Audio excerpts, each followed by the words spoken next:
Senator Fawcett. Thank you, Mr Acting Deputy President. I rise to talk about the powers that our Constitution in Section 51 give to the Commonwealth Government, which relate to the defence of the nation. And over the years, leaders of both political persuasions have highlighted that this is the most important task of government,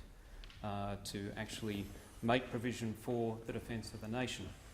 So what I'd like to do today is talk a little bit about what this government has done in that area with the White Paper of last year, the Integrated Investment Plan and the Defence Industry Policy Statement,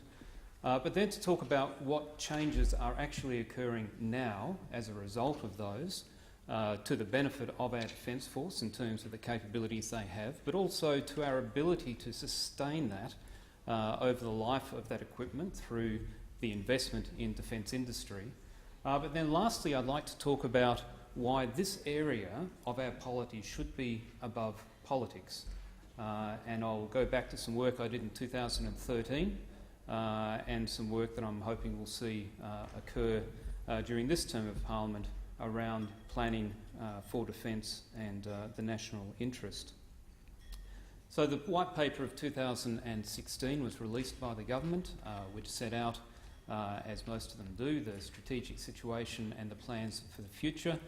Alongside of that was the Integrated Investment Plan, and this has been a shift to previous years, in that rather than just being a shopping list of equipment that's required, the government and defence have tried to take a holistic view, and within the defence construct, when they look at capability, they don't just look at, for example, the aircraft, they look at the fact that you need pilots and technicians and runways and fuel and the doctrine and tactics to employ it. And likewise in the procurement, we shouldn't just be funding the aircraft, but we should be making provision for all of those aspects of funding over the decade, which is why the Integrated Investment Plan looks at a whole range of areas, which includes infrastructure and importantly allocates funding and the timeframes to that, which gives not only Treasury in terms of the provision of funding as we move towards that 2%, but importantly industry an idea of the areas where the government is committing funding to invest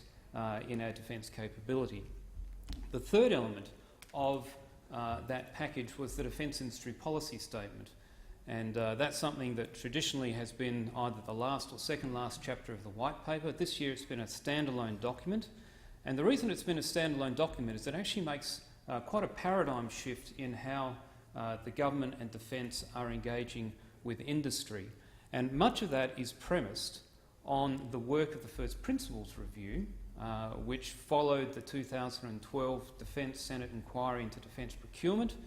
And one of the changes that the First Principle Review has recommended is that just as the service chiefs are required to consider things like their personnel and individual training and organisational structure and doctrine and all of those elements of their capability, they should also consider defence industry, or at least elements of defence industry, as one of their fundamental inputs to capability, and therefore be more proactive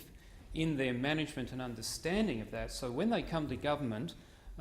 with a cabinet submission for an acquisition, that there is a very deliberate understanding of the impact this will have or the opportunities this will present to defence industry, so that it's considered and where necessarily funded as part of that decision process. Now that's been a paradigm shift in terms of the structure. The other thing that has been substantially different this time is that we have seen white papers in the past which have had fantastic vision and scope of what people aspire to, but then either the budget hasn't followed, or importantly, the decision cycle has been so slow that stakeholders, whether they be in defence or in defence industry, have wondered what all the fuss was about because they don't actually see tangible change. And I'm very pleased to report to the Senate that what we are seeing as a result of both this combination of the White Paper, Integrated Investment Plan and the Defence Industry Policy Statement, with this very clear focus,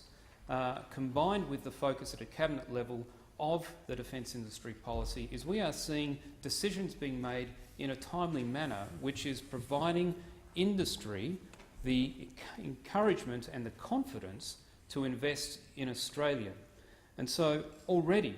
what we're seeing is not only the decisions made on headline programs, so everyone knows now about submarines and DC&S, and they're setting up their office in Australia. But other companies, Northrop Grumman, for example, it's doubling the size of their workforce in Australia from 500 to around 1,000 people. Lockheed Martin and Raytheon, likewise, are doubling the size of their workforce in Australia, building new facilities, extending existing facilities. We're seeing investment in infrastructure in Australia. So already in Western Australia this year we have seen works supporting Austal, for example, who export ships, who are building patrol boats here both for our use in the Pacific patrol boat area, but also companies like Civmec looking to make significant investments in infrastructure and personnel so that we have the facilities in place to implement the government's policies. This year in South Australia, plans are well underhand for the future developments at Osborne. And so we are seeing in a very real sense this policy, unlike many in the past, which have been issued with a bit of fanfare and then they sit on a shelf collecting dust, this policy is actually making a difference. And it's not just the big companies we're talking about. I went with the Defence Committee to Avalon earlier this year, the International Air Show there, and the overwhelming sense that I received from the players there, from small business, was that they are seeing contracts flowing from government directly or through primes, and that they are having the confidence because they are actually being contracted now to pick up work. As part of that is the investment that the government is making in innovation and technology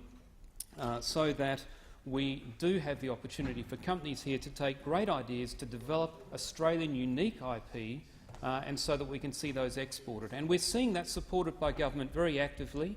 Things like CEA, who have developed their CFAR radar, world-beating capability on our own Anzac frigates, now being exported overseas to the US and in contention for a Canadian contract. So some very positive things actually happening on the ground, creating jobs and wealth in Australia. There has been some controversy in recent days by particularly members opposite who are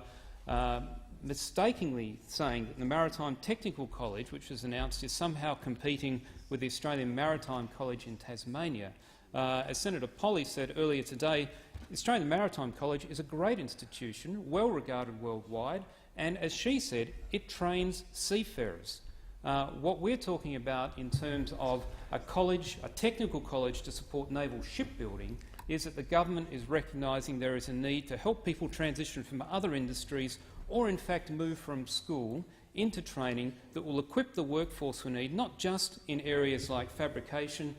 welding and other skills, but particularly with systems, whether it be software or electronics or the integration of systems. This college, which will be contracted this year, starting operations next year, will look to engage a network of providers around the country to make sure that no matter which state you live in, people will have the opportunity to engage and train to be a part of this program, which will see in South Australia alone the workforce increase from some 1,800 to nearly 5,000 in the shipbuilding industry as we move to build not only the offshore patrol vessels, the future frigates and the future submarines, but the Pacific patrol boats and, importantly, other vessels for export that the government is working on. Finally, in terms of where all this goes, what we saw in 2009 was a white paper that most people, while some thought it was a little optimistic, most people supported and said that is a good thing. The decision of the government of the day then to pursue a budget surplus led to the funding not being delivered, and in fact what it meant was that commentators looked at it and said, well, it's a great paper, but essentially Defence is now, to quote them, was an incoherent mess approaching a train wreck of colossal proportions, and that plans set out in 2009 are in disarray, investment and badly stalled, and the defence budget is an unsustainable mess. Now, as then a member of Her Majesty's Loyal Opposition, I said that was partly the fault of the government of the day, but I'd actually say it's a fault of our political system with a 3-year political cycle that drives decisions which are short-term in nature as opposed to looking at the long-term investment timeline that Defence has. I wrote an article back in 2013 and ASPI did some workshops with me around how we could move towards a bipartisan approach to planning for defence. I cited the example of the Danish example, and I'm hoping that in this term of Parliament we will see more work on that area so that defence can truly be above politics as one of the most important and foremost tasks of any government.